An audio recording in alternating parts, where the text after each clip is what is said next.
자, 그러면 요약집 190페이지 가시면 수익 방식이라고 있어요.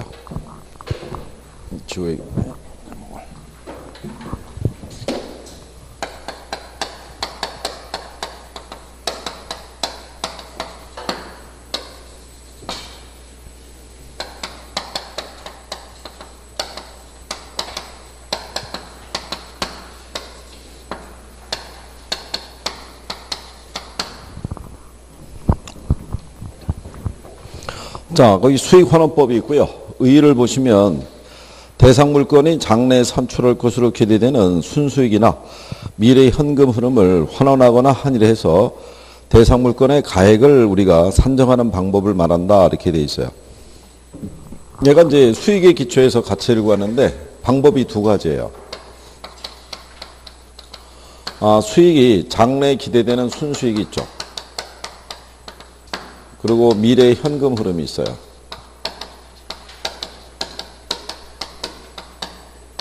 이거를 환원 이율로 환원하거나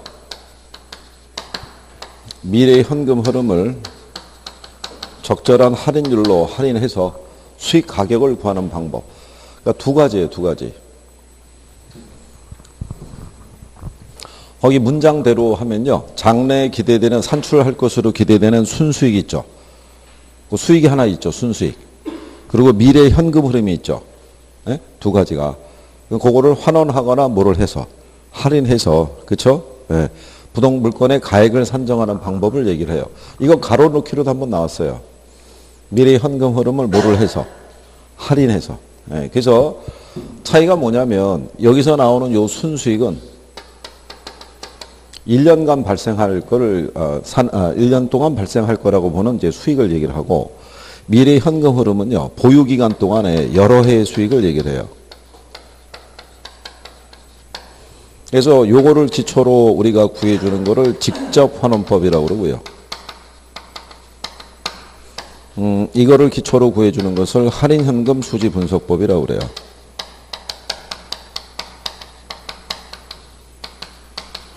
할인현금 수지 분석법이라고 들어봤죠? 투자에서 했잖아요, 투자. 그러니까 투자 기법이고 평가 기법이에요. 우리가 투자할 때 주로 수익성 부동산에 투자하겠죠. 그렇잖아요. 그러니까 수익성 부동산의 가치를 구하는 게 수익 방식인 거예요. 그러니까 투자 기법이고 평가 기법이다. 근데 밑에 애들은 평가 논리상에서는 거의 잘 안 나와요. 왜 그러냐면 이 방법은 부동산의 가치가 지분 가치하고 저당 가치 합으로 돼 있다고 봐요. 그러니까 이 방법을 써서 부동산의 가치를 구하려고 그러면 지분 가치 따로 구하고 저당 가치를 따로 구해야 돼요. 요건이. 그러면 기본적인 요건을 설명을 해드리면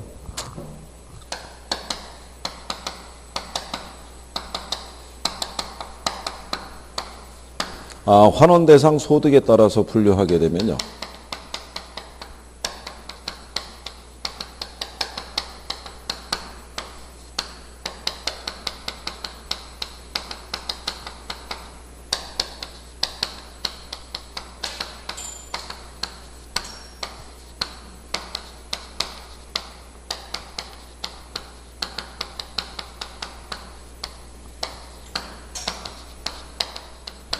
요 흐름은 기억하시나요? 이렇게 하는 거.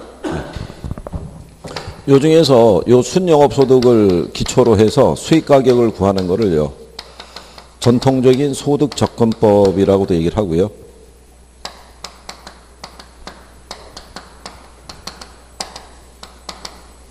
자녀 환원법이라는 게 있어요. 얘들을 묶어서 직접 환원법이라고 그러고요. 세전을 기초로 구해주는 거를 저당 지분 환원법, 이걸 에르두법이라고도 얘기를 해요. 그 다음에 세후 기초로 구해주는 거를 우리가 할인 현금 수지 분석법,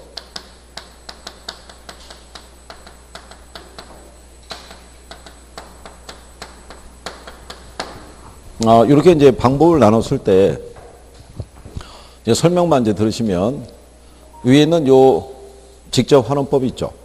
요거는 미국에서 1930년대 쓰던 방식이에요. 그러니까 1930년대는 금융 개념이 발달이 안 됐을 때예요.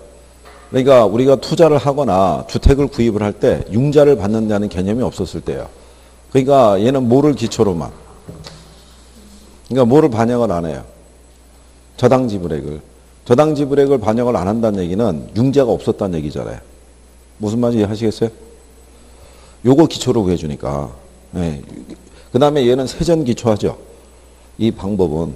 그러면 얘는 뭐를 공제하고 들어온 거예요? 저당 지불액을. 저당 지불액을 반영을 했다는 얘기는 융자가 있다 없다. 그렇죠. 이게 시대상의 흐름이에요. 이거는 1950년대 후반에 만들어진 방식이에요. 그때는 대부분의 사람들이 은행으로부터 융자를 받아서 투자하는 게 보편화된 시절인 거예요. 그러니까 당연히 융자라는 것이 융자 조건도 부동산 가치를 결정할 때 중요한 요인이 된다고 보는 거예요. 근데 얘는 뭐를 기초로 해요? 세전을. 세전을 기초로 하는 거는 그 당시 미국의 국세청이 전산망이 구축이 안 돼 있어가지고 과세 기준이 정확하게 마련이 안 된 거예요. 왜냐하면 이 사람이 물건을 부동산을 어느 정도를 갖고 있는지를 정확하게 알아야지 과세를 할 거 아니에요. 그죠? 그 기준이 성립이 안 된 거예요. 그러니까 얘는 뭐를 반영을 못 해요? 세금을. 세전을 기초로 한다는 얘기는 세금을 반영하지 못한 상태에서 수익 가격을 계산했다는 얘기잖아요. 무슨 말인지 아시겠어요? 얘는 그러면 전산망이 구축이 된 이후이니까 뭐를 반영을 해서 세금을 반영해서 이 수익 가격을 산정을 하는데 얘네 둘 다 부동산의 가치는 저당 가치하고 지분 가치 합으로 돼 있다는 것은 융자를 받았다는 조건이잖아요. 이걸 공제하고 들어왔으니까. 무슨 말인지 이해하시겠어요? 근데 이제 이게 두 방법마다의 특징이 있어요. 왜냐하면 일반적인 포트폴리오 수익률이라든가 투자자의 수익률을 측정할 때는 대부분 세전 수익 갖고 판단을 해요. 우리가 자기자본 수익률 계산하죠. 자기자본 수익률 계산할 때 그 수익이 주로 뭐 기초로 하는 거예요? 세전 기초로 하는 거예요, 세전. 근데 투자자가 중시하는 거는 지렛대 효과하고 절세 효과를 중시해요. 그죠? 근데 얘는 무슨 효과는 반영할 수 있어도 지렛대 효과는 반영할 수 있어도 절세 효과는 반영을 못할 거 아니에요. 두 가지를 같이 반영하는 방법이 이 방법이라는 거예요. 얘는 모두 계산해주고 융자. 그다음에 모두 반영해주니까 세금. 그러니까 두 가지까지 계산할 수 있는 방식은 이 방식이 유일하다는 거예요. 이게. 그래서 이건 이제 시대적인 흐름에 따라서 이렇게 나오고요. 얘네들을 직접 환원법이라고 그러고 얘네들을 묶어서 수익 환원법이라고 그래요. 그러면 예전에 이제 얘가 한번 나온 적이 있어요. 저당 지분 환원법에서는 수익 가격 산정할 때 뭐를 반영하지 못했겠어요? 세금 반영 못했을 거 아니에요. 그죠? 네. 그러면 여러분들에게는 주로 물어보는 게 요거 물어봐요. 뭐 직접 환원법. 그러면 직접 환원법으로 평가사가 수익 가격을 산정할 때 고려하지 않아도 될 요소가 두 가지가 있겠죠. 두 가지가 뭐겠어요? 그렇죠. 융자 조건하고 뭐하고 세금하고 그 정도만 이해하면 돼요. 그러니까 원래 이 수익 방식이 해야 될 방법이 많죠. 많은데 그걸 다 하진 않아요. 실전에서 나오는 거는 주로 얘가 나와요. 뭐가? 한 해 소득 기준 했을 때. 그래서 흐름이 이렇다는 얘기예요. 따라서 이제 그렇게 여러분들이 보시면 되겠고요. 그러면 우리가 하는 거는요. 여러분들이 그 밑에 가면 산식 나와 있죠. 190페이지 하단에. 산식이 이 산식이 아니잖아요. 위에 거잖아요. 위에 거. 그렇죠? 그러니까 지금 우리는 무슨 방법을 한다는 거예요? 직접 환원법이라는 걸 한다는 거예요. 그래서 옆 페이지에 가게 되면 수익 환원법의 3요소라고 돼 있는데 그래서 그냥 통칭해 가지고 우리가 구할 때 요걸 이제 우리가 해보는 거예요. 그래서 직접 환원법에서는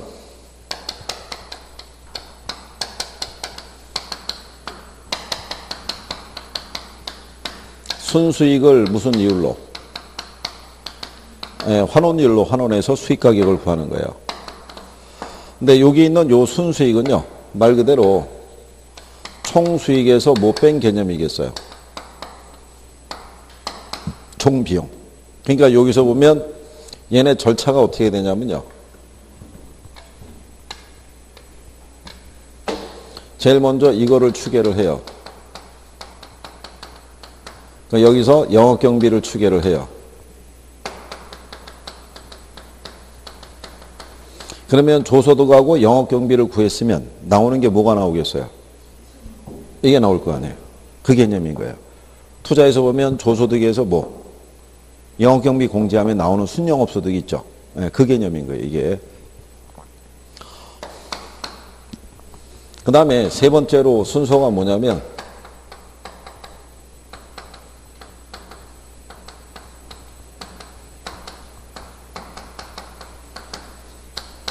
환원율의 결정이라고 그래요.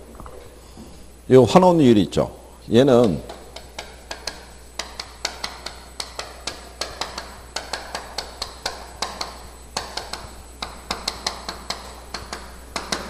자본 수익률과 자본 회수율의 합으로 되어 있다고 그래요.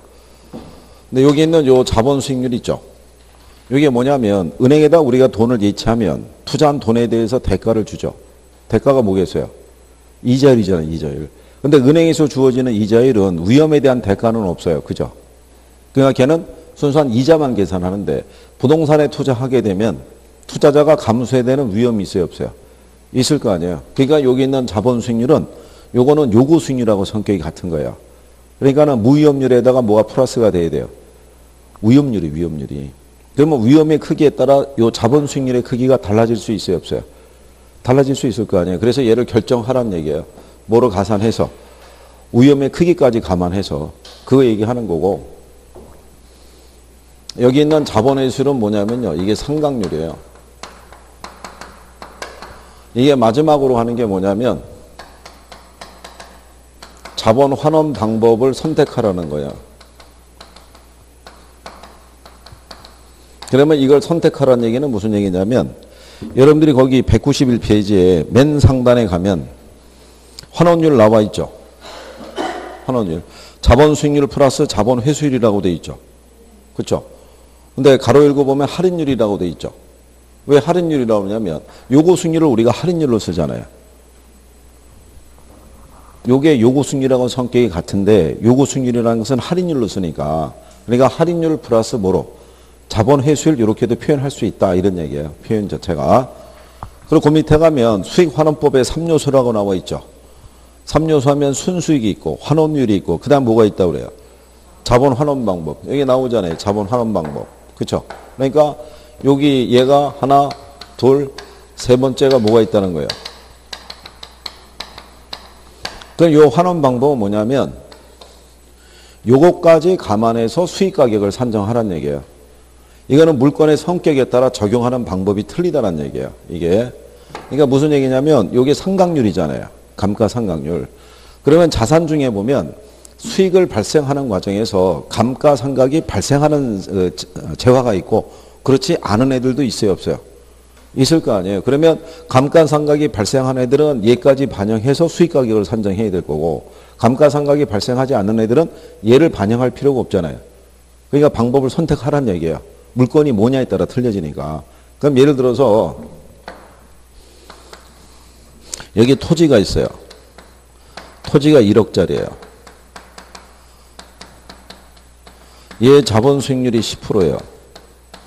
그럼 1억에 10%면은 수익이 얼마 나오는 거예요? 1,000만 원. 근데 토지는 이 1,000만 원의 수익을 발생하는 과정에서 감가상각이 발생한다, 안 한다? 안 할 거 아니에요. 그러니까 얘는 여기 있는 요 자본 수익률만 할인율로 써서 뭐를 구하라는 얘기예요? 수익 가격을 구하라, 이런 얘기인 거야. 그러니까 토지의 가치를 구할 때는 할인율로 쓰는 거는 얘는 반영 안 하고 뭐만? 자본 수익률만 대입을 한다고요. 자본 수익률만. 근데 만약에 여기 건물이 있어요. 건물이 3억짜리예요. 수명이 50년이고. 그럼 얘도 자본 수익률이 10%예요. 그럼 3억에 10%라면은 수익이 3천만 원 나올 거 아니에요. 그럼 얘도 똑같이, 토지랑 똑같이 자본 수익률만 할인율로 해서 가치가 3억이다. 이렇게 산출할 수는 없을 거 아니에요. 토지와 달리 건물은 이 수익을 발생하는 과정에서 뭐가 발생해요? 감가상각이 발생하죠. 그렇죠? 나중에 결국은 이 수익 자체가 이 자본에 대한 걸로 상쇄돼 버리는 거예요. 왜냐하면 얘가 발생하는 과정에서 건물과 같은 상각자산의 상각률은 n분의 1을 써요.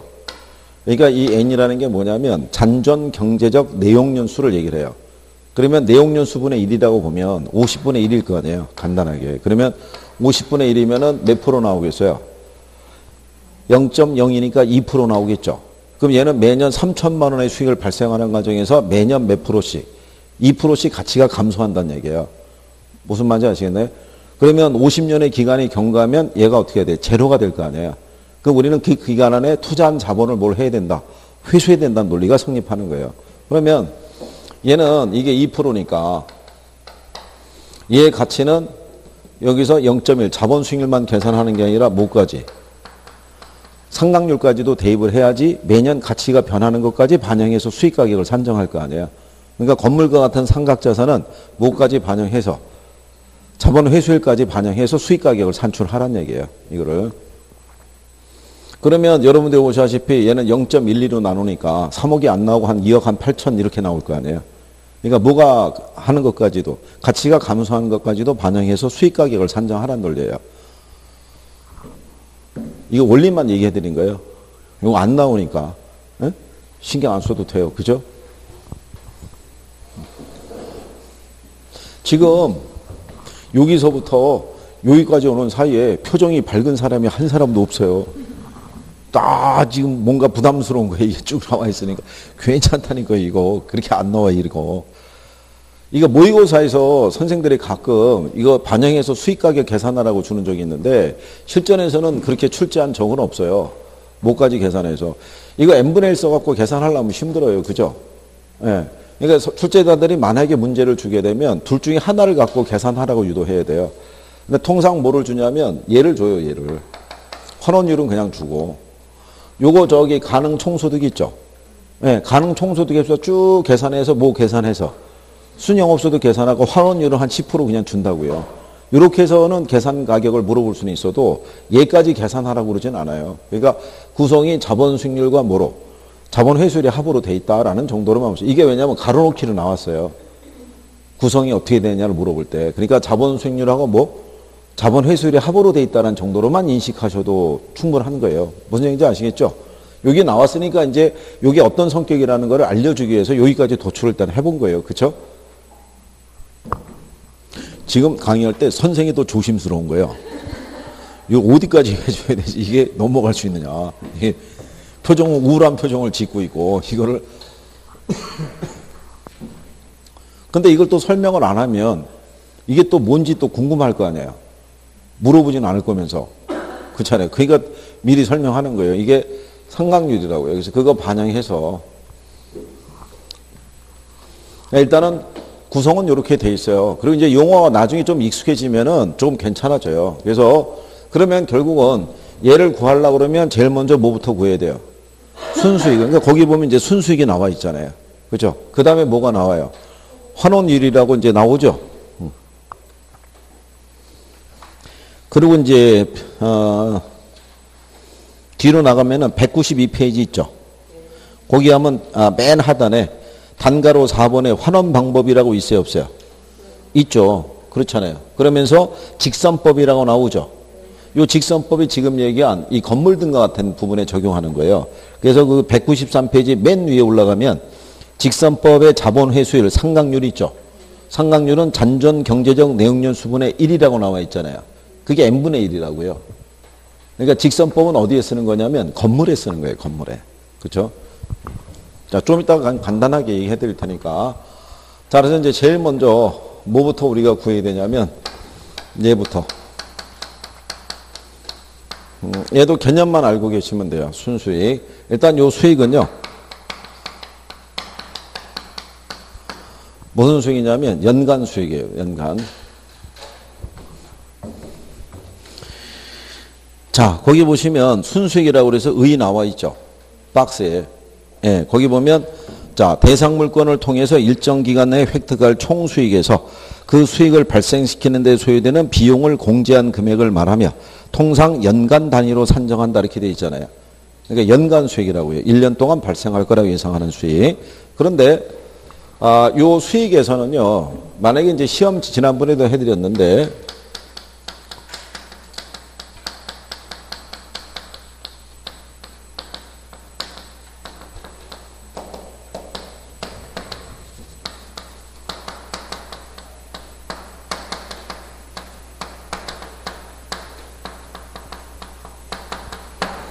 시험 지문에 이렇게 나왔어요. 지난 1년간의 순수익에 환원율을 적용해서 수익 가격을 구하였다. 근데 이 문장이 틀린 문장이에요. 그렇죠? 뭐가 잘못됐다는 거예요? 요 문장에서 지금 우리가 얘를 구하는 거 아니에요. 순수익에다 뭐를 적용해서? 환원율을 적용해서. 그 문장이 이렇게 나온 거예요. 지난 1년간의 순수익에 환원율을 적용해서 수익 가격을 구했다. 라고 지문이 나와 있는데 이 지문은 틀린 지문이라고요. 뭐가 잘못된 거예요? 뭐가? 단어 중에서 뭐가 잘못된 거예요? 에? 아니 얘가 잘못된 거잖아요. 얘가 이거. 지난 1년간에서 틀린 거예요. 이게 미래 수익인 거예요. 미래 수익. 에? 지난번에 얘기해 줬다고요. 자,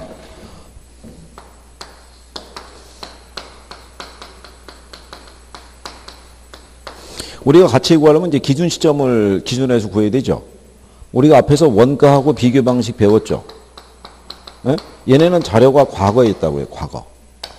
그렇죠? 여기 원가법에서는 생각해 보세요. 제주달 원가에서 뭐 빼야 돼요? 감가액을. 그러면 예를 들어서 이런 거라는 얘기죠. 우리 학원 건물이 있어요. 얘가 5년 전에 만약에 준공이 됐어요.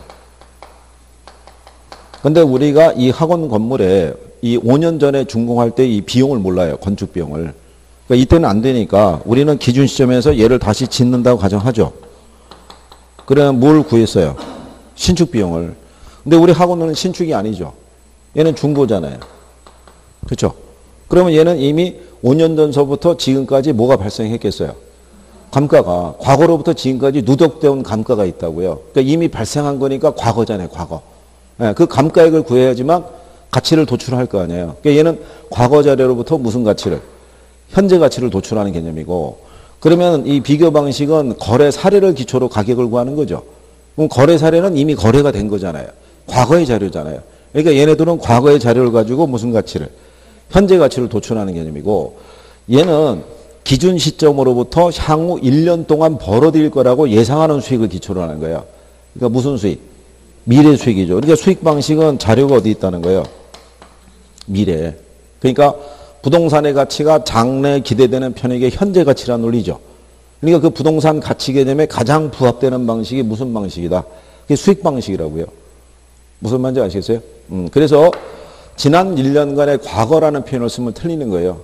그러니까 얘는 무슨 수익인 거예요? 미래 수익인 거예요. 미래 수익. 그래서 기출에서도 이렇게 나와서 틀렸다고 해준 거예요. 지난 1년간의 과거를 표현하면 틀리는 거예요. 그러니까 여기의 수익은 무슨 수익이다? 미래 수익인 거예요. 미래 수익. 그거는 이제 무슨 말인지 이해하시겠어요?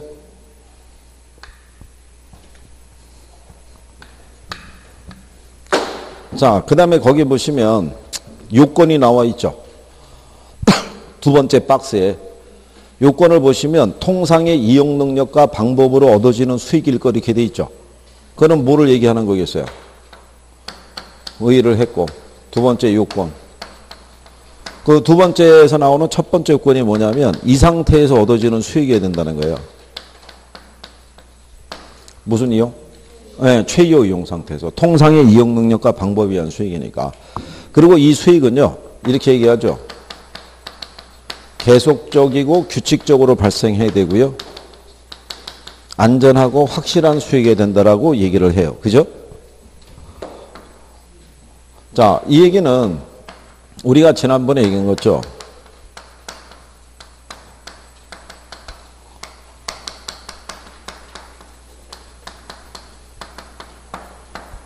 이거를 반영해서는 안 된다는 거죠.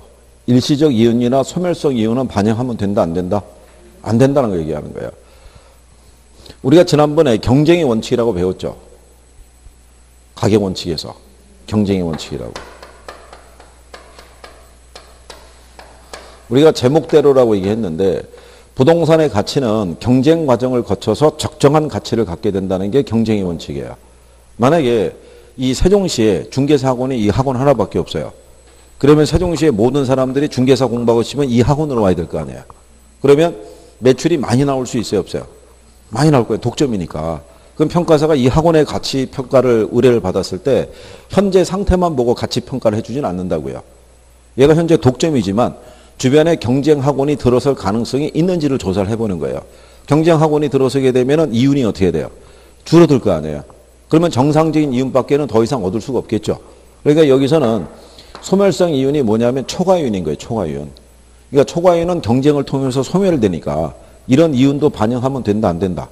안 된다는 거고, 일시적 이윤은 뭐냐면 얘가 연간 수익이니까 1년간의 임대차 계약을 통해서 꾸준히 발생하는 임대 수익을 기초로 해야 되는 거죠.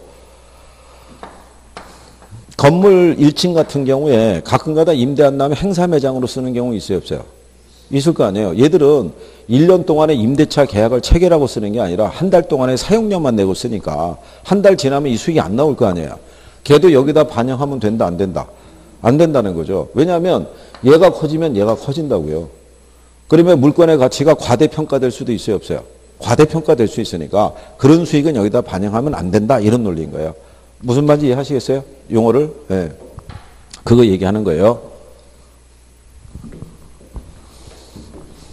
아, 그리고 얘는 기본적인 것만 해주셔도 돼요. 그쵸? 네. 얘 별로 마음에 안 드세요? 응? 괜찮아요. 많이 자주 안 나와요. 이게 크게 걱정하지 않아도 돼요. 그죠? 자, 그런 내용이에요. 그 밑에 나오는 그 수익 산정할 때 있죠? 예, 거기 보면 자, 순수익은 총수익에서 총비용을 빼낸 건데 니은에 가면 영업수지 계산 공식에서 순영업소득을 산정해서 순수익을 구할 수도 있다라고 이렇게 돼 있어요. 그죠? 예, 이제 그런 정도로 인식하시면 되겠고요. 그 밑에 나와 있는 직접법, 간접법 이런 거 참고하셔도 되고요. 그 다음에 토지자녀법, 건물자녀법, 부동산자녀법이라고 돼 있죠. 예, 이거 전부 쉼츠라고 하는 학자가 만든 방법인데 이것도 역시 그냥 참고하셔도 돼요. 참고하셔도. 예전에 이 토지자녀법을 기초로 수익가격을 한번 구하라고 15회 때 문제 한번 낸 적이 있어요. 그때 문제는 다시는 안 나올 거예요. 그거는 가능 총소득이 있죠. 거기서부터 쭉 해갖고 순영업소득을 구한 다음에 이 자녀환원법을 대입을 해가지고 토지와 건물의 수익을 나눠가지고 그렇게 해서 수익가격을 구하는 방법이어가지고 그 문제의 해설이 요거 반 페이지를 차지했어요. 이렇게 쭉 내려와서. 그러니까는 1분 내에 풀기는 힘든 문제예요. 그 자체가. 왜? 이 수익도 딱딱 떨어지는 게 아닌 거예요. 계산을 해야 돼요. 중간중간에. 그래서 참고하셔도 돼요. 그래서 그렇게 구별하시면 되겠고. 그리고 문제집만 예습해 갖고 온 거지 이 요약집은 한번 본 건 아니란 얘기죠. 그래요. 거기 환원일 들어가기 전에 그 위에 가면은 박스 사이에 거기 별표 하나 있죠. 순수익 산정 시 유의할 점. 대상 부동산이 얻은 선제 순수익을 기준으로 하는 것이 아니라 장래에 발생할 순수익을 기초로 산정한다라고 거기 문구 있어요, 없어요? 네, 있잖아요. 조금 아까 제가 그 얘기한 거 기억하시겠죠? 지난 1년간이 아니라 무슨 수익이다? 미래 수익 기초로 하는 거예요. 무슨 말인지 아시겠죠? 본인들이 발견을 못 해놓고 본인들이 삐진 표정을 지으면 어떻게 하겠다는 거예요. 그걸 거기 다 있잖아요. 그 다음에 이제 순수익을 했으니까 그 다음에 이제 뭐로 가는 거예요? 환원이율로.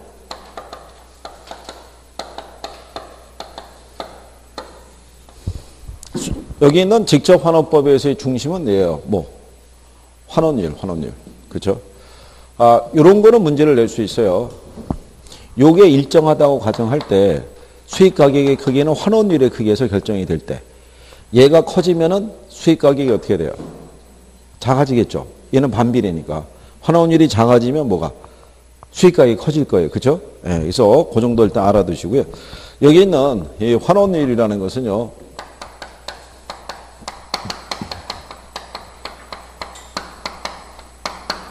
소득을 가치로 전환시켜주는 이율이고요. 이게 대상 부동산에 대한 뭐를 나타내 주냐면 수익성의 크기를 나타내 주는 게 환원이율이에요. 환원이율. 그러니까 환원이율이라는 것은요.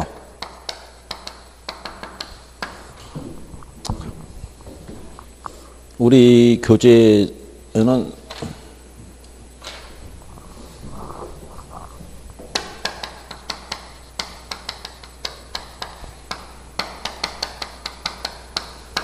부동산 가치분의 순수익의 크기를 이걸 비율로 표시해 준 거예요. 그러니까 예를 들어서 이런 거죠. 가치가 1억이에요. 순수익이 1,000만 원이에요. 그럼 1억에 1,000만 원이면 몇 프로겠어요? 1억에 10%면 얼마? 1,000만 원. 그 물건에 뭐를 나타낸다? 수익성의 크기를 나타내는 거죠. 무슨 말인지 아시겠나요? 이렇게. 그래서 소득을 가치로 환원시켜준 이율이라는 것은 얘가 수익이 1,000만 원일 때 환원율 10% 적용하면 얘는 수익각이 이렇게 나오겠죠. 그래서 이게 환원율에 대한 얘기를 하고 있고요. 그 다음에 그래서 거기 성격에 보면 동그라미 1번에 뭐라고 되어 있냐면 환원율은 대상 물건의 수익성을 나타내는 이율이겠죠. 1번에 나와 있잖아요. 그 다음에 2번에 가면 전 내용연수에 적용하는 이율이라는 게 있고요. 3번에 보면 물건의 종별, 지역별, 시대별로 차이가 크다라고 되어 있죠. 그건 왜냐하면 지역별로 수익성의 크기가 있잖아요. 부동산 시장은 지역시장이니까. 그러니까 지역별로 환원율의 크기는 다르게 나타날 수 있어요, 없어요? 있을 거 아니에요. 물건별로도 다르게 나타날 거 아니에요. 그 얘기 하는 거예요. 그리고 상각 전후, 세공제 전후는 신경 안 써도 돼요. 지금은 이걸 반영을 하질 않으니까 참고하셔도 되고요. 그리고 아까 얘기한 것처럼 자본 수익률하고 뭐를 합한 개념이에요. 자본 회수율을 합한 개념인 거예요. 그러면 얘를 산정하는 방법이 나와 있죠. 그 방법 정도에다가 별표 정도 하시면 돼요. 근데 이 방법이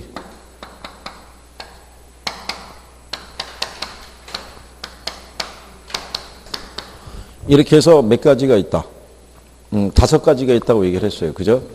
5가지가 있는데 요 중에서 만약에 채용을 하게 되면 요거 3가지밖에 없어요. 물어보게 되면. 그래서 얘가 무슨 법이라고 그랬어요? 그러니까 얘는 어디서 환원율을 추출하는 거예요? 시장에서. 그러니까 예를 들어서 이런 거예요. 자, 대상 부동산에 대한 여기 있는 순수익이 1,000만 원이에요. 근데 여기 있는 뭐를 모르냐면 환원율을 몰라요. 그러면 얘는 시장에 보면은 얘하고 유사한 부동산들이 있을 거 아니에요. 얘들로부터 환원율을 도출하는 방법이에요. 그러니까 유사 부동산이 만약에 이렇게 있어요. 얘가 가치가 1억인데 수익이 990만 원이에요. 그럼 1억에 990만 원이면 9.9% 나오겠죠. B라는 부동산은 가치가 1억인데 수익이 1,000만 원 나와요. 그럼 얘는 한 10% 나올 거 아니에요. 얘는 1억인데 얘가 1,010만 원 나온다 그러면 약 한 10.1%의 수익률이 산정이 될 거 아니에요. 그러면 9.9%에서 10.1%라는 얘기는 평균적으로 한 10% 적용해도 무방하겠죠. 네, 그렇게 해서 10% 대입해서 1억 이렇게 구해주는 방법이 시장 추출법인 거예요. 그러니까 유사 부동산으로부터 추출한다는 얘기예요. 무슨 말인지 아시겠나요? 네, 그러니까 제목대로인 거예요. 그래서 시장 추출법이라고 쓰는 거예요. 이거 도출하는 이거는 신경 안 써도 돼요. 이것만 설명해 주려고 지금 얘기해 드린 거니까. 그러니까 얘는 어디서 추출하는 방법이다? 시장에서. 대상 부동산과 유사한 부동산으로부터 추출해서 쓰는 방법이다. 이렇게 보시면 돼요. 그 다음에 여기 보면 조성법이라고 있고요. 얘를 요소 구성법이라고 그래요. 아, 끝에서는 여기 보이시나요? 잘 보이세요? 이쪽? 괜찮아요? 아, 이쪽은 뭐 괜찮으실 거고. 아, 그래서 또 나중에 내가 원래 알던 내용인데 선생님이 저쪽 끝에 서가지고 못 봐가지고 무슨 말인지 몰랐다 그러면 또 힘드니까. 자, 여기 있는 조성법에서 환원율 구하는 거는요.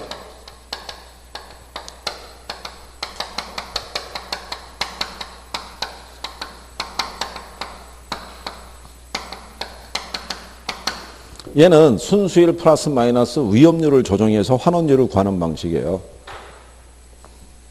여기 있는 순수율은 뭐 얘기하냐면요. 국공채 이율이 있죠. 국공채 이율은 시장에서 줘요, 안 줘요? 시장에서 줄 거 아니에요. 국채 이자 이런 거 시장에서 줄 거 아니에요. 얘가 2%예요. 요 위험률은 누가 조정해 주냐면 평가사가 조정해 주는 거예요.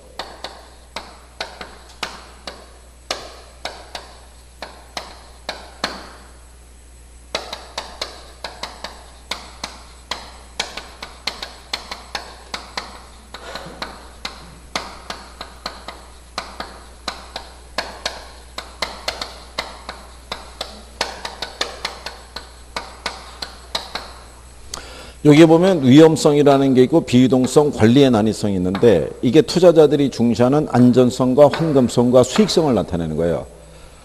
얘가 지금 플러스로 돼 있죠. 네, 플러스라는 건 뭐냐면 아까 뭐라고 그랬어요. 환원율이 커지면 수익 가격이 작아진다고 그랬죠. 그러니까 이거는 부동산의 가치를 떨어뜨리는 요인인 거예요.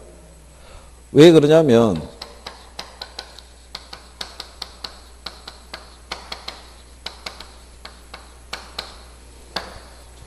부동산 투자를 하면요. 자본 수익이 보장이 돼야 안 돼요. 자본 수익이 보장이 안 되죠. 우리가 은행에다 돈을 예치하면 이자 수익이 보장이 되잖아요. 그렇잖아요. 근데 부동산은 그게 보장이 안 된다고요. 그래서 관리의 난이성이라는 거예요. 우리가 은행에다 돈을 예치한 다음에 이자 수익을 얻기 위해서 가서 우리가 은행을 관리해 줄 필요는 없죠. 청소를 해준다든가 뭐 이럴 필요가 없잖아요. 근데 임대 수익을 얻으려고 그러면 임차자 관리도 해야 되고 임대 물건의 관리도 해야 돼요. 지속적으로. 그래야지만 뭘 얻을 수 있다는 거예요. 수익을. 근데 그렇게 하더라도 수익이 보장되는 건 아니잖아요. 그죠? 그 리스크가 있다는 얘기고. 그 다음에 부동산에 투자하면 원금을 안전하게 회수할 수 있어요, 없어요? 회수가 안 될 거 아니에요. 보장이 안 될 거 아니에요. 그게 위험성이라고요. 원금을 손실을 입을 가능성도 있다, 없다? 있다는 거잖아요. 그걸 감안을 해야 되고. 그 다음에 부동산은 환금성이 떨어지잖아요. 일반 자회에 비해서. 그러니까 거기에 대한 리스크를 갖다가 반영을 해주라는 얘기예요. 이렇게.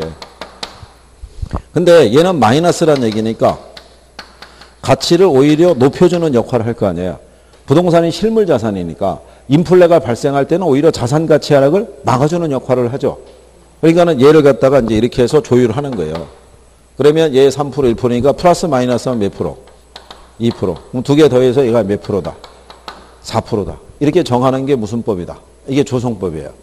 원래 여러분들의 감정평가 규칙에서는요, 이 방법으로 환원율을 구하라고 명시가 돼 있었다가 이게 삭제된 거예요. 원래 감정평가 규칙 15조가 환원율이었어요. 그게 삭제가 된 게 뭐냐면 이건 시장에서 주는데 이거는 평가사가 정해야 되는 거예요. 그럼 평가사가 시장 가치를 결정해야 된다는 부담감이 있잖아요. 그렇잖아요. 자기가 개인적인 주관적인 판단이 큰데 그러니까 이거를 안 썼다고요. 실무적으로. 그러니까 쓰지 않는데 조문에만 그냥 들어가 있으니까 형식적으로 그러니까 문제가 있다고 보고 삭제시켜버린 거예요. 그러니까 얘를 기초로 문제 낼 일은 거의 없다고 봐야겠죠. 그러니까 의미 정도만 알아두면 된다는 거예요. 그래서 구성이 이렇게 돼 있다 이런 얘기죠. 그 다음에 이제 요거 세 가지가 있어요. 그죠?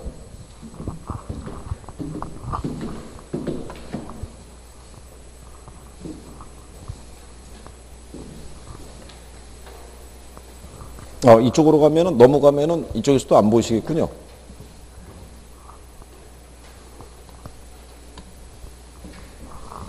그래.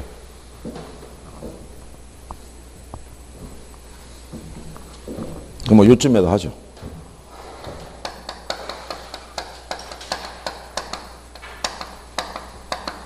저기 있는 투가 투자결합법이에요. 그죠? 투자결합법. 투자결합법은 두 가지로 나눠지죠. 물리적 투자결합법이 있고 뭐가 있다? 네, 금융적 투자결합법이 있어요. 이거 우리가 요거는 요 느낌 요거만 기본적으로 알아두시면 되는 게 제목이 물리적이잖아요. 물리적이니까 부동산이 토지와 건물의 합으로 돼 있다는 거예요. 이렇게. 그런데 요 토지에서 발생하는 수익하고요. 건물에서 발생하는 수익이 서로 다르다는 거예요. 그러니까는 각각의 수익을 구해서 가중 평균한 걸로 전체 수익률을 계산하라 이런 논리인 거예요. 그러니까 논리상 문제가 많은 방법이죠. 그렇잖아요. 만약에 우리 이 건물주가 있다고 가정하면 건물주가 임대 수익 나온 거를 토지에서 얼마 벌었고 건물에서 얼마 벌었다고 나누는 사람은 없을 거 아니에요. 그렇죠. 그러니까 오래된 방식이란 얘기죠. 그렇죠. 그래서 이렇게 해서 환원율을 계산하는 것이 무슨 법이냐면 물리적 투자결합법이고요. 얘가 종합환원율을 계산하려고 그러면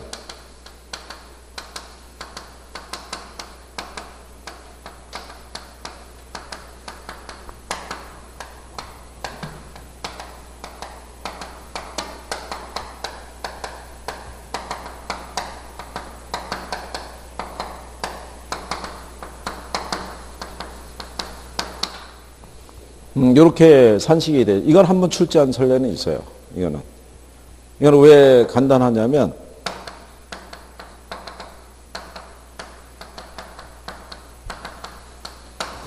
토지와 건물의 구성가치 비율이 40대 60이라고 주고요. 토지하고 건물의 환원율이 각각 10%라고 주는 거죠. 그러면 얘가 0.4잖아요. 40%니까 10%. 계산하면 0.04. 얘가 60%. 0.1이면 0.06 나오겠죠. 두 개 더하면 0.1이죠. 그럼 10%. 이런 식으로 계산하는 게 이제 물리적 투자계략법의 논리예요. 그러면 이거 다 준다 안 준다? 다 주죠. 네, 비율을. 다 준 상태에서 구하라고 해서 한 번 언급한 적은 있어요. 이거 반영해서 수익가격 구하라고. 이렇게 해서. 그 다음에 금융적 투자계략법은요. 얘가 금융이니까 지분하고 뭐의 합으로 돼 있다. 저당의 합으로 돼 있다는 거예요. 그렇죠? 그런데 여기서 요 지분 투자자가 요구하는 요구 수익률이 있죠. 저당 투자자가 요구하는 요구 수익률이 있죠. 이게 서로 다르다는 가정에서 출발한 방식이에요. 근데 이거는 생각을 해보세요. 저당 투자자가 누구 얘기하겠어요? 저당 투자자가. 금융기관. 그러면 저당 투자자의 요구 수익률은 뭐 생각하시면 돼요? 얘는 이자율 생각할 거 아니에요. 그러면 지분 투자자가 생각하는 수익률이 은행 이자율과 같을 수는 없을 거 아니에요. 최소한 그거보다는 더 벌어야 될 거 아니에요. 그러니까 두 개는 당연히 같을 수가 없겠죠. 그러니까 서로 다르다는 가정에서 출발한 게 이 방법인 거야. 근데 여러분 시험에 나온 거예요, 얘가. 금융적 투자계략법은 지분 투자자의 요구 수익률과 저당 투자자의 요구 수익률이 동일하다는 가정하에 만들어진 개념이다. 이렇게 나온 거예요. 그럼 틀렸을 거 아니에요. 걔가 답이었었어요. 걔가.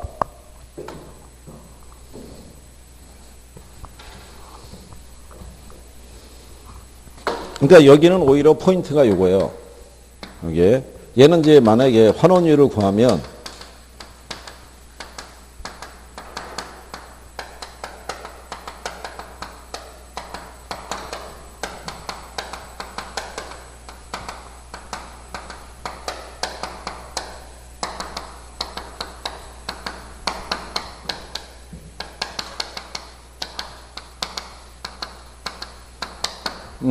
얘는 이제 이렇게 구하는 거예요.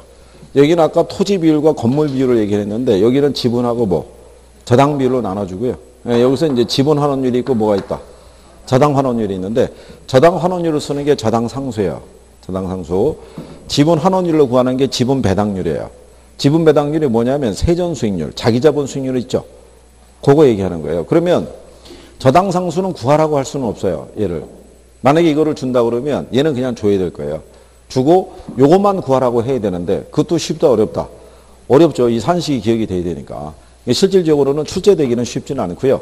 야, 이런 기본 문제집이나 아니면 모의고사에서 선생들이 쓸 수는 있어요. 근데 실전에서 나오기는 좀 어렵다고 보시면 되고 여기서의 포인트는 지분 투자자의 요구 수익률과 저당 투자의 요구 수익률이 서로 어떻다. 다르다는 가정에서 그것만 이제 인식을 하시면 돼요.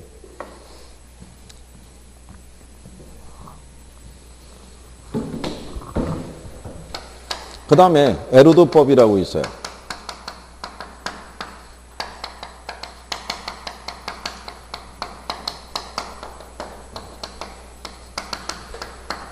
얘는 환원율을 계산할 때 지분 투자자의 입장에 기초해서 구하는 거예요.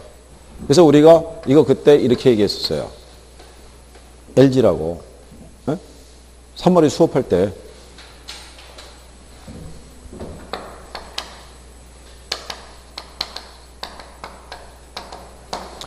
여기 있는 에르도, 그러니까 이렇게 보시면 금융적 투자계략법은 얘를 비판하고 나온 거고요.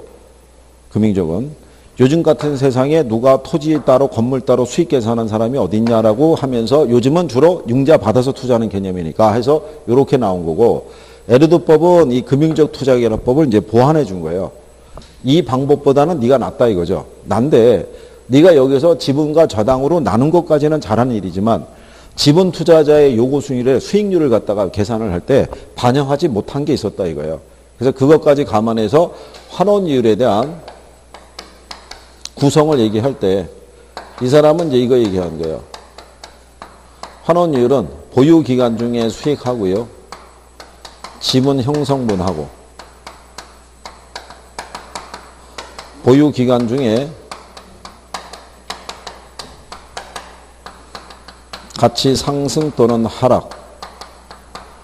이것까지 반영해서 환원율을 구해야 된다라고 얘기한 거죠. 그러니까 금융적 투자결합법보다는 훨씬 더 어떻게 돼요? 구체적으로 표현이 된 거죠. 여기는 그냥 뭐 하나만 표현된 거예요. 지분 투자자의 요구 수익을 하나만 명시한 거고 얘는 보다 구체적으로 조건을 이렇게 나눠준 거죠. 그러니까 수익을 반영할 요건이 훨씬 다양하다는 걸 설명해 주는 거죠. 여기 보유기간 중에 수익은 뭐 얘기하냐면요. 이거 얘기해요. 뭐 세전. 아까 우리가 에르두법이라고 그랬었죠. 저당지분환원법의 또 다른 표현이 무슨 법? 에르두법이라고. 조금 아까 여기다가 환원대상 소득이라고 이렇게 적었잖아요. 그렇죠? 예, 거기서 에르두법이라고 그래서 얘가 세전현금 흐름 기초로 한다고 그랬죠. 요게 시험에 나온 거예요. 에르두법에 의해서 환원율을 우리가 구성요건에 에르두법에서 산정하는 환원율의 구성요건에 해당되지 않는 게 뭐냐를 물어봤을 때 답이 소득세율이었다고 그랬었죠. 왜 그러냐면 얘는 이거 기초하니까 뭐 세전 기초하니까 당연히 뭐 반영을 못해요.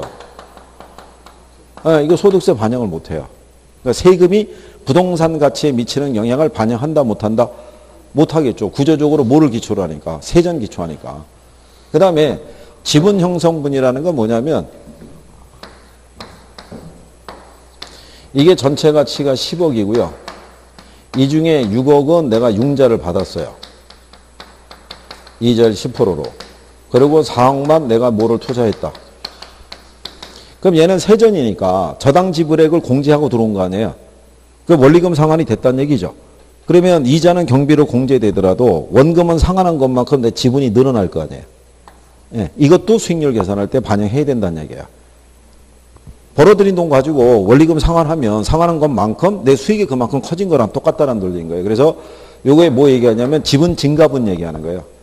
그 다음에 내가 얘를 10억에 사서요. 나중에 얘를 14억에 팔았어요. 그러면 남는 차익이 4억이 남았죠. 그럼 4억은 은행이 가져가요? 아니면 내 주머니로 들어와요? 내 주머니 들어오니까 이것도 환원율 계산할 때 반영을 해야 된다는 거예요. 보유기간 중에 뭐 가치 상승분도. 그러니까 이것까지 반영해서 환원율을 구하라고 하는 게 에르두법의 논리인 거예요. 이게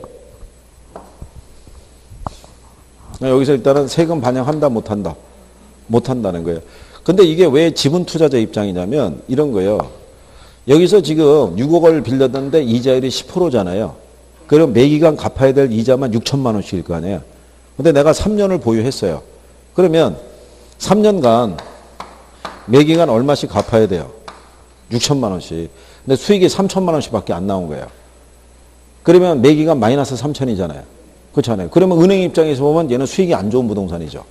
얘는. 그럼 여기다 융자 해줘야 안 해줘요? 안 해줄 거 아니에요. 그럼 보유기간 중에는 마이너스 9천인데 나중에 팔 때 14억에 파는 거예요. 그러면 양도 차익이 보유기간 중에 손실을 갖다가 상쇄하고도 남을 거 아니에요. 그렇잖아요. 그럼 지분 투자자는 괜찮은 애인 거예요. 보유기간 중에는 약간의 손실이 발생했더라도 나중에 물건을 팔면서 생기는 양도 차익이 그 상쇄하잖아요. 그러면 얘는 투자할 만한 가치가 있는 애죠. 그러니까 철저하게 누구의 입장에서? 지분 투자자 입장에서 수익률 계산하는 거예요. 누구 입장은 고려하지 않고 저당 투자 입장은 고려하지 않고. 그래서 요거는 뭐 시험에 나오지는 않겠지만 그래서 여러분들에게 그 투자론에서 자기 자본 수익률 계산하라고 주죠. 네, 그래서 거기서 1년만 주는 거예요. 지렛대 효과는요. 기간이 달라지면 지렛대의 크기가 달라져요. 그러니까 첫 해는 마이너스인데 2년 차 때는 플러스로 바뀔 수도 있는 거예요. 보유기간 중에는 마이너스라도 나중에 처분할 때는 플러스로 바뀔 수도 있어요. 그래서 항상 조건을 1년만 주는 이유가 거기 있는 거예요. 그래서 그거까지 감안한 것이 무슨 법이다? 에르두법인 거예요. 에르두법에서는 이 환원율을 얘가 산정하는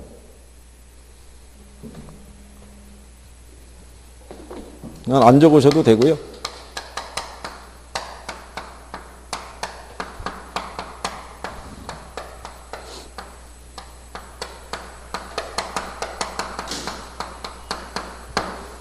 이제 에르두법에서 이 환원율을 구하는 방법이에요. 이게 지분 수익률이고요. 이게 대부 비율. 이게 C개수라고 그래서 에르두 개수라고 그래요. 그러니까 융자 조건이 지분 수익률에 미치는 영향이 있죠. 그걸 수치로 이 사람이 계산한 거예요. 근데 이 사람이 조그만 책자를 발간했어요. 아주 쉽게끔 자기가 다시 구성했다고. 근데 이 책자를 앞에를 딱 펼치는 순간에 바로 개나리 진달래 나고 난리 나는 거예요. 이거는. 무진장이 어려워요. 이건 무슨 자기 생각인 거예요. 남들이 다 자기하고 똑같다고 생각하는 거예요. 요게 보유기간 중에 가치 상승, 가치 하락을 얘기를 해요.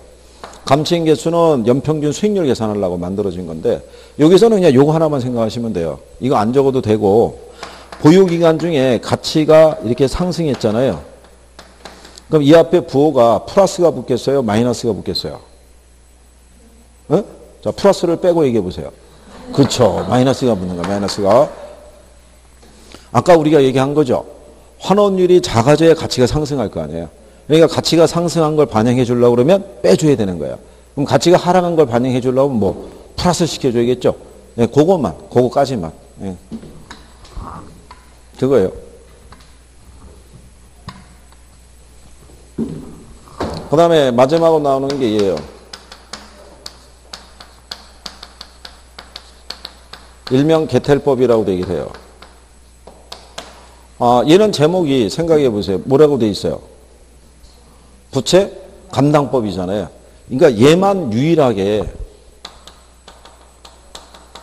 저당 투자자의 입장에서 환원율을 계산한 방식이에요. 유일하게. 그러니까 요건은 뭐냐면 이거예요. 이 부동산에서 발생하는 수익을 가지고 나한테 빌려간 원리금 갚을 수 있는 능력이 되느냐 이걸 측정하는 거예요. 누가? 은행에서 돈 빌려준 쪽에서. 빌려주려고 그러면 그건 산정을 해봐야 되잖아요. 그죠? 그러면 빌려준 돈이 많을 때 이걸 쓰겠어요? 적을 때 쓰겠어요? 그렇죠. 많을 때 쓰겠죠. 돈 10만 원 빌려줬는데 뭐하러 복잡하게 계산하겠어요? 그죠? 많았을 때. 그래서 여기서는 환원율의 계산이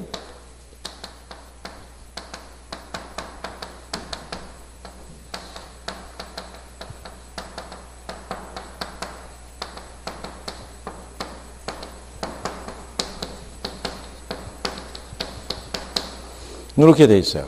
그래서 우리가 지난번에 이거 부대상이라고 해줬어요. 군부대 가면 상사가 있어요. 그 부대상이라고 해준 거예요. 그죠? 그냥 우리가 살기 위해서 갖다가 막 붙이고 있는 거예요, 지금. 그죠? 왜냐하면 얘 수제를 한번 했어요. 이거. 여러분 생각해보면 우리가 부채 감당률 배워봤죠? 부채 감당률. 부채 감당률은 말 그대로 융자 상환 능력을 얘기하는 거예요.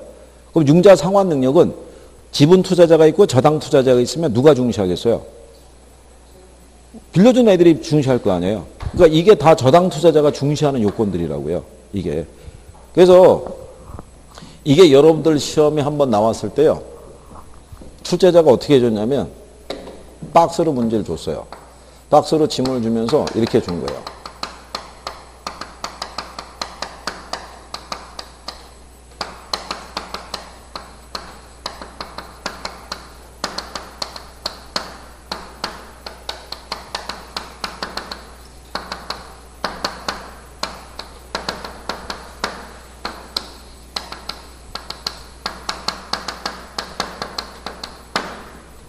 이렇게 줬어요. 그리고 환원율 구하라고 줬어요.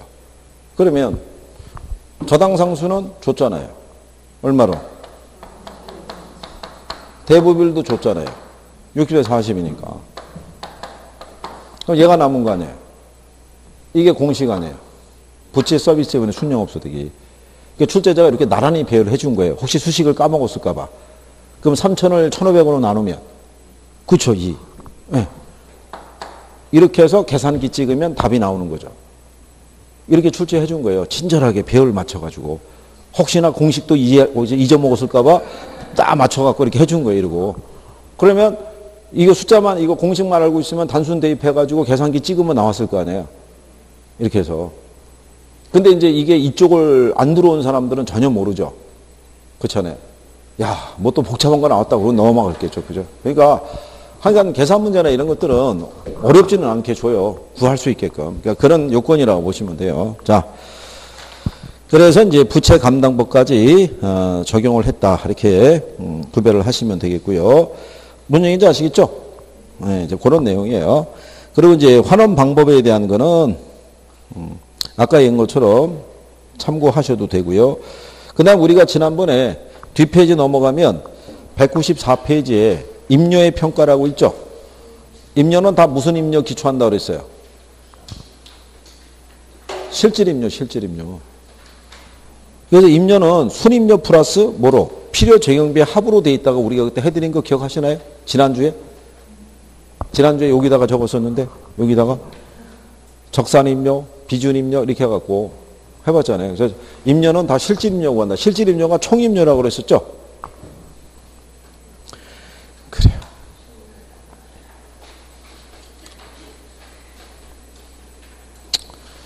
자, 그 다음에 이거 물건별 감정평가 방법이라고 물건별 평가라고 195쪽에 나와 있는 것 있죠? 걔네 별표 하시면 돼요. 별표 2개. 얘가 지금 우리 이거 한 거보다 더 중요해요. 환원율 한 거보다 얘가 더 중요하다고요. 출제 빈도는 얘가 더 높아요. 그러니까 얘는 어쩌다 한번 나올 수 있어요. 이론적으로는 얘가 더 중요해요. 중요한데 출제자들이 요즘 감정평가에서 어려운 걸 안 줘요. 어려운 걸 안 주다 보니까 3방식에서 힘든 건 안 줘요. 그러니까 오히려 이걸 줘요. 물건별 평가도 감정평가 규칙에 있는 거예요. 그래서 우리가 이거 여러 번 해줬어요. 그죠? 일단 토지는 뭐로 구한다 그랬어요? 토지 가치는 무슨 법으로? 네. 안 되면 토지공사라도 생각해야 돼요. 지금 토지주택공사로 바뀌었지만. 그죠? 그 다음에 이거 기억하시죠?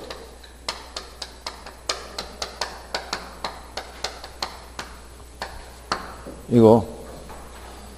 얘가 원래 자동차잖아요. 자동차 무슨 법으로? 거래사립요법. 과가 과수원이죠. 과수원도 뭐? 거래사립요법. 동이 동산이죠. 동산도 무슨 법? 거래사립요법. 근데 이제 묶어주려고 저거 과거에 동거했다고 다소 거친 표현이지만 우리가 살기 위해서 이렇게 묶었었어요. 그죠? 기억하나요? 다 거래사립요법이에요. 그 다음에 얘네 알죠? 얘네 삼형제. 그죠? 공장재단 무슨 법? 수익환원법. 광업재단 수익환원법. 그 다음에 영업권 수익환원법인 거예요. 그죠? 이렇게 수익환원법. 그 다음에 지난번에 이렇게 해줬죠.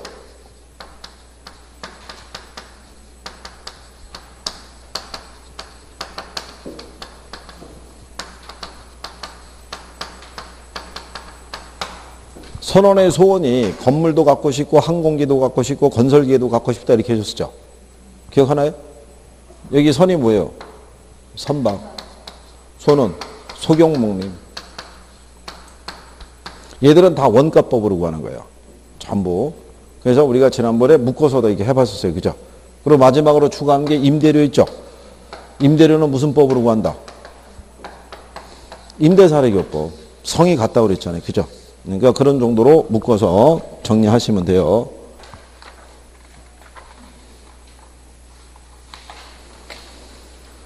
그 다음에 197페이지에 가시면 부동산 가격 공시 제도가 있어요. 그죠?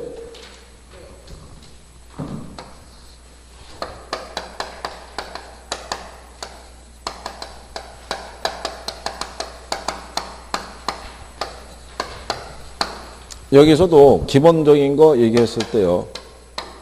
토지가 표준지가 있고 뭐가 있고요.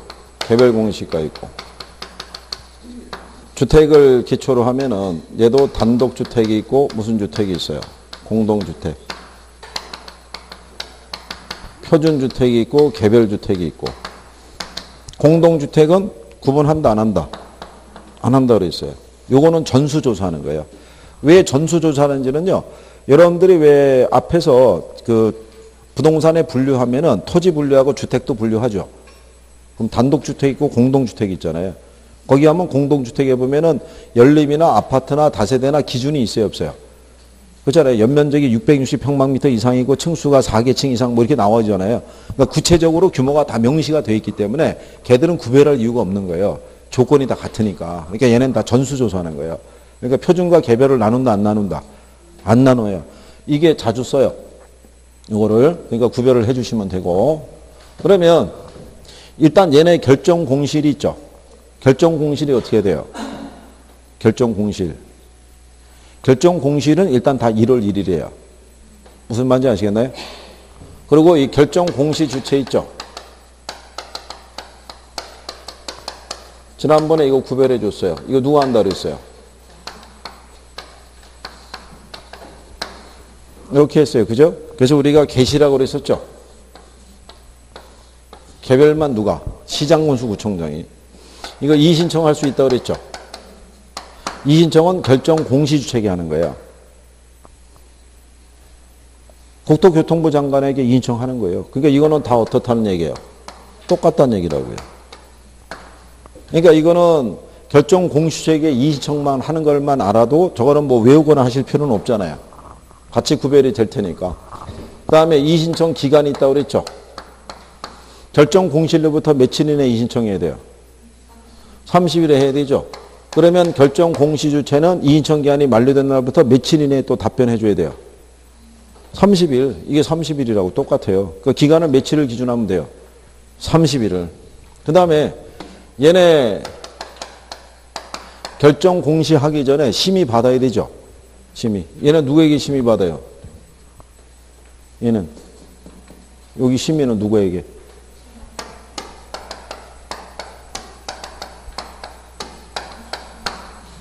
이게 뭐냐면 중앙부동산평가위원회예요.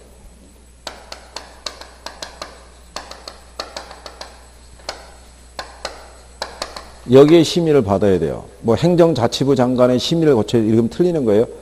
무슨 말인지 아시겠죠? 얘는 뭐냐면 시군구 부동산평가위원회가 또 있어요. 지자체별로. 그러니까 그건 거예요. 그럼 얘는 중시 중이에요. 그죠? 무슨 말인지 아시겠나요? 그러니까 여기 다 똑같잖아요. 개 들어간 애만 다시 해요. 개 들어간 애만. 그렇죠?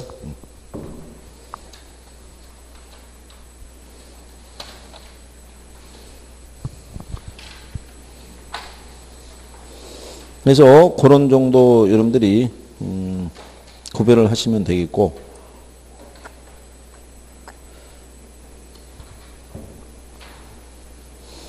그리고 뒤에 198페이지에요. 거기 공시사항이 있죠. 공시사항이 들어가면 표준지가 있고요. 그 다음에 그 밑에 가면 표준주택이 있죠. 그 다음에 공동주택이 있죠. 예? 예, 거기서 가면 표준주택에 가면 9번에 지세라고 돼 있죠. 예, 그거는 삭제하세요. 지세는 토지에만 들어가요. 표준지에만.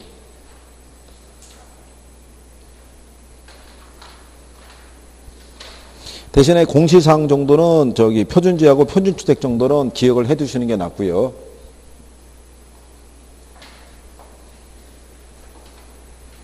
그 다음에 옆에 가면 표준지 조사 평가 기준이라고 나와 있죠. 요 중에서 시험에 나온 게 2번이 나왔고요. 그 다음에 5번이 나왔어요. 2번하고 5번이. 2번에 가면 실제 용도 기준 평가죠. 예, 거기 가면 얘는 그 공부상의 지목하고는 관계없어요. 공개 기준일 현재 이용 상황을 기준으로 평가하는데 일시적인 이용 상황은 반영한다, 안 한다? 안 한다는 거예요. 무슨 말인지 아시겠어요? 그리고 공법상 제한이 있으면 제한이 있는 상태로 하는 거예요. 그러니까 말 그대로 현황 기준 평가하는 거예요. 현황 기준 평가. 그리고 우리가 지난번에 나지상정 평가 원칙이라고 그랬죠. 표준지를 산정할 때는 지상에 건물이 있어도 건물이 없는 거로 보고 하는 거라고요. 그렇죠? 무슨 말인지 아시겠어요? 그리고 개발이익을 반영해서 평가하는데 단 공시 기준일 현재 개발이익이 구체화, 현실화된 상태가 돼야지만 반영하는 거라고 그랬어요. 그죠? 그래서 그 요건 정도는 알아두시면 돼요. 여기서 그 빠진 거에 대해서는 우리가 문제를 가지고 드리고 정리를 또 시켜줄 거예요. 그래서 여기까지 해보신 거예요.